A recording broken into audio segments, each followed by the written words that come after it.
ملت اسلامیہ السلام علیکم ورحمۃ اللہ وبرکاتہ۔ الحمدللہ الحنان المنان الذي خلق الانسان وعلمه البيان والصلاة والسلام على رسوله سید الانس والجان وعلى آلہ واصحابہ ذوی الخیر والاحسان، اما بعد فاعوذ باللہ من الشیطان الرجیم، بسم اللہ الرحمن الرحیم۔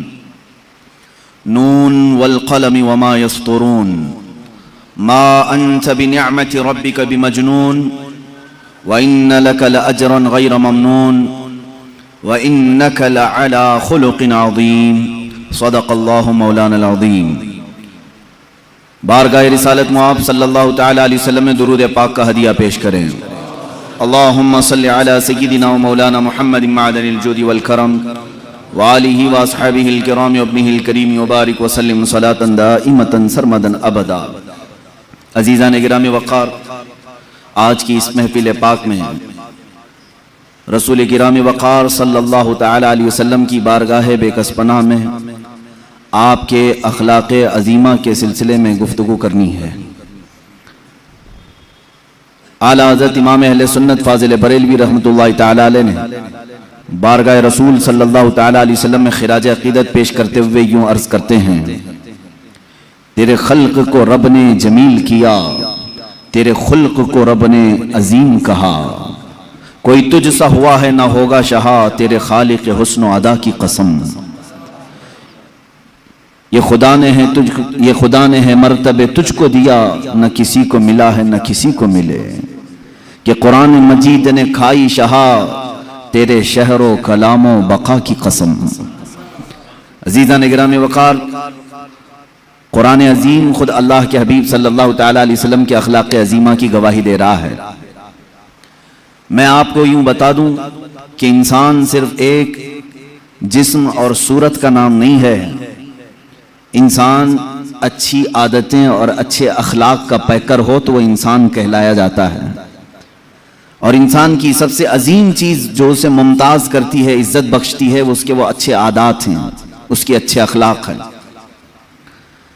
جس کو آپ کیریکٹر کہیں، عادتیں کہیں اور جبلت کہیں، خصلت کہیں، یہ وہ تمام چیزیں ہیں جس میں انسان ڈھل کر کے سارے لوگوں میں ممتاز بنتا ہے۔ اسی لیے قرآن نے بھی افضلیت کا جو معیار رکھا ہے وہ نہ رنگ پہ رکھا، نہ نسل پہ رکھا، اور نہ مال پہ، نہ جائیداد پہ۔ قرآن عظیم نے کہیں پر افضل ہونے کا جو معیار رکھا ہے وہ یوں نہیں کہا کہ تم میں جو سب سے گورا ہے وہ سب سے عزت والا ہے۔ اللہ نے یہ نہیں فرمایا کہ تم میں جس کے پاس زیادہ مال ہے وہ عزت والا ہے، نہ ہی عمر کو رکھا گیا، کسی چیز کو نہیں۔ ہاں، قرآن نے کہا ان اکرمکم عند اللہ اتقاکم، تقوی کو رکھا ہے کہ بے شک تمہاری جماعت میں سب سے افضل اللہ کے نزدیک وہ بندہ ہے جس کا تقوی زیادہ ہے۔ تقوی یہ اخلاق حسنہ کی چیز ہے۔ اخلاق کسے کہتے ہیں پہلے یہ سمجھ لیں، پھر ہم اخلاق مصطفیٰ پر بات کریں۔ انسان جب دنیا میں آیا ہے تو اس کے جینے کے انداز یہ بتاتے ہیں کہ اس میں کچھ اچھی چیزیں ہیں اور کچھ بری چیزیں ہیں۔ مثال کے طور پر اگر وہ مسکراتا ہے تو اچھا لگتا ہے، وہی اگر کسی پر تماچے لگاتا ہے تو برا لگتا ہے۔ انسان کی آنکھیں ہی دو طرح کی نظر آتی ہیں، دیکھنے میں آپ خود محسوس کر لیں گے کسی کے ساتھ۔ اگر وہ پھیلی ہوئی آنکھوں سے تمہیں دیکھے تو لگتا ہے کہ اس کے اندر رحم کا دریا زیادہ ہے، اور وہی وہ گھور کر کے دیکھنے لگے تو ایسا لگتا ہے کہ اکڑ مزاج کا آدمی ہے۔ یہی ہے اخلاق جو انسان کے مزاج کو بدل دیتے ہیں۔ گفتگو کرنے کا انداز یہ اخلاق میں سے آتا ہے۔ بات کرو کسی کے سامنے بیٹھ کر 5 منٹ، پتہ چلے گا اگر نرم گفتگو کرتا ہے تو اس کی طبیعت معلوم پڑ جاتی ہے، سخت گفتگو کرتا ہے اسی وقت آپ کترانے لگتے ہیں اور محفل سے اٹھنے کی کوشش کرتے ہیں۔ انسان کی گفتگو بھی اس کے اخلاق میں سے ہے، اس کا دیکھنا بھی اس کے اخلاق میں سے ہے، اس کا مسکرانا بھی اس کے اخلاق میں سے ہے۔ اسی لیے میرے آقا صلی اللہ تعالی علیہ وسلم کی بارگاہ میں ایک صحابی آئے اور انہوں نے پوچھا یا رسول اللہ صلی اللہ تعالیٰ علیہ وسلم، اللہ نے انسان کو جو نعمتیں دی ہیں الگ الگ نعمتوں سے نوازا ہے، اس لیے کہ سب سے زیادہ نعمتیں انسان کو ملی ہیں۔ تو حضور صلی اللہ تعالیٰ علیہ وسلم سے اس صحابی نے پوچھا، آقا انسان کو ملی ہوئی نعمتوں میں سب سے بڑی نعمت کیا ہے؟ سب سے بڑی نعمت کیا ہے؟ حضور پاک صلی اللہ تعالیٰ علیہ وسلم نے فرمایا، نیک اخلاق اسے ملے ہوں تو یہ اللہ کی سب سے بڑی نعمت ہے، سب سے حسین نعمت ہے اس کے پاس۔ اسی لیے لقمان حکیم سے بھی پوچھا گیا، دنیا کے اس حکیم کا تذکرہ کر رہا ہوں جس کو قرآن نے بھی بیان کیا ہے۔ وہ نبی نہیں تھے لیکن ان کی باتیں اتنی حکمت سے بھری ہوئی ہوتی تھیں کہ لقمان نے اپنے بیٹے کو جو نصیحت کی، قرآن نے اس کو ایک سورہ میں بیان کیا ہے۔ قرآن پاک میں پورا سورہ لقمان آیا ہے۔ حضرت لقمان کے متعلق مشہور ہے کہ وہ ہر بیماری کا علاج بھی جانتے تھے اور حکمتوں سے بھری باتیں کرتے تھے۔ تو لقمان حکیم سے کسی نے پوچھا کہ نیکی آسان اگر ہے، سب سے آسان اور سب سے اچھی، تو وہ کون سی ہے؟ آپ نے کہا انسان دو چیزوں کو اپنا لے، ہر نیکی اس کے لیے آسان ہے، ہر نیکی اس کے لیے آسان ہے۔ کہا دو چیزیں؟ کہا ہاں دو چیزیں وہ اپنا لے۔ تو لوگوں نے پوچھا، اے لقمان وہ کون سی دو چیزیں ہیں؟ لقمان حکیم نے کہا، ایک پہلی چیز یہ ہے، جب بات کرے تو نرم بات کرے، جب ملاقات کرے تو مسکرا دیا کرے۔ کون سی بڑی مشکل چیز ہے؟ بہت آسان ہے۔ انہوں نے کہا نیکی بڑی آسان ہے۔ اسی لیے میرے آقا صلی اللہ تعالیٰ علیہ وسلم کی حدیث بھی ہے، تبسمک فی وجہ اخیک صدقہ، تم اپنے بھائی کو دیکھ کر مسکراؤ تو بھی ایک صدقہ ہے۔ یہ اخلاق حسنہ ہیں، انسان کے کیریکٹر اس کا پتہ بتاتے ہیں۔ اور ایک بات، ایک صحابی نے یہ بھی سوال کیا حضور پاک صلی اللہ علیہ وسلم کی بارگاہ میں، آقا والدین اپنے بچوں کو کوئی گفٹ دینا چاہیں، ہدیہ دینا چاہیں تو کیا دیں؟ حضور پاک صلی اللہ تعالیٰ علیہ وسلم نے فرمایا، باپ کی طرف سے دیا ہوا سب سے عظیم تحفہ اخلاق حسنہ ہے۔ اگر کسی بچے کو باپ نے اخلاق دیے ہیں، گویا کہ اس نے اپنے بیٹے کو بہت بڑا گفٹ دیا ہے، بہت بڑا تحفہ دیا ہے۔ سمجھ جاؤ مسلمانوں، تم اگر گڈی گڈا لا کر کے بچوں کو بہلا دیتے ہو، ان کے برتھ ڈے میں کیک کاٹ کر کے ان کا دل بہلا دیتے ہو، تو یہ وقتی تحفے ہیں جو ختم ہو جاتے ہیں وقت کے ساتھ۔ لیکن جو اخلاق حسنہ ہیں وہ ایسا عظیم تحفہ ہے کہ وہ اپنے باپ کا بھی سر ہمیشہ اونچا رکھتا ہے۔ غریب نواز کو اگر اخلاق حسنہ میں ہم نے دیکھا ہے تو ضرور ان کی ماں اور باپ کی تربیت کا اثر ہے۔ غوث اعظم عبد القادر جیلانی رضی اللہ تعالیٰ عنہ کے اخلاق حسنہ کو اگر آج تاریخ میں بیان کیا جاتا ہے تو یقیناً ان کی ماں کا اس میں بڑا کردار ہے۔ ماں باپ کی طرف سے دیا ہوا تحفہ، سب سے بڑا تحفہ کیا ہے؟ اخلاق حسنہ، نیک عادتیں، اچھے اخلاق۔ یہ تو ہم چھوڑ ہی چکے ہیں، اپنے بچوں کو پیدا کرنے کے بعد محلے کے حوالے کر دیا، بچے کب بڑے ہو گئے ماں باپ کو پتہ ہی نہیں چلا، اس لیے کہ کھیلتے کودتے وہیں بڑے ہو گئے۔ میرے عزیزو یاد رکھو، ایک وقت ہوتا ہے یہ اخلاق کا تحفہ دینے کا، بڑے ہونے کے بعد پھر تم انہیں ان اخلاق میں نہیں ڈھال سکو گے۔ جب پرورش کے ان کے ایام ہوتے ہیں بچپنے کے، اس وقت تم حسین اخلاق کا انہیں پیکر بناؤ۔ اس سے ایک بات اور بھی ہے، بڑے بزرگ ہیں حضرت جنید بغدادی رضی اللہ تعالیٰ، آپ سے پوچھا گیا انسان کا خاندان اعلیٰ ہے، اشرف ہے، کیسے پتا چلے؟ فرمایا اس کے اخلاق دیکھو، اس کے خاندان کا پتا چلے گا۔ کتنی بڑی بات، اس کے اخلاق و کردار اس کے نسب کا پتہ دیتے ہیں، اس کے اشرف اور اعلیٰ ہونے کا پتہ دیتے ہیں۔ ایک بات یاد رکھیں، جو اعلیٰ قسم کے لوگ ہوتے ہیں، اعلیٰ خاندان سے، ان کے اخلاق بھی اعلیٰ ہونے چاہیے۔ ہاں اگر اخلاق میں کھوٹ آ گئی تو پھر دنیا تمہیں شک کی نظر سے دیکھے گی کہ یہ نسب اس کا صحیح ہے یا نہیں ہے۔ نسب اگر گنوا بیٹھتا ہے تو پھر اخلاق میں بھی گر جاتا ہے۔ اللہ حفاظت فرمائے۔ عزیزان گرامی، اخلاق کریمہ ایک ایسی بڑی دولت کا نام ہے جس کو تم بازار سے خرید نہیں سکتے۔ یہ کہیں ملتی ہوتی تو لوگ پیسے دے کر کے خرید لیتے۔ جانتے ہو آج بہت سارے ایسی تنظیمیں ہیں یا بہت سارے ایسے انسٹیٹیوٹ ہیں جہاں اخلاق سکھانے کے لیے ابھی اسکول شروع کیے گئے ہیں، اور کچھ وہ لوگ ہیں جو کیریکٹر سرٹیفکیٹ بانٹتے بھی ہیں۔ اس کا کیریکٹر کیسا ہے، اس کے اخلاق کیسے ہیں؟ کون لوگ؟ جو عورتوں کو ننگا ناچتے ہوئے دیکھ کر کے مسکراتے ہیں، ہنستے ہیں، وہ دوسروں کو اخلاق کی سرٹیفکیٹ دے رہے ہیں۔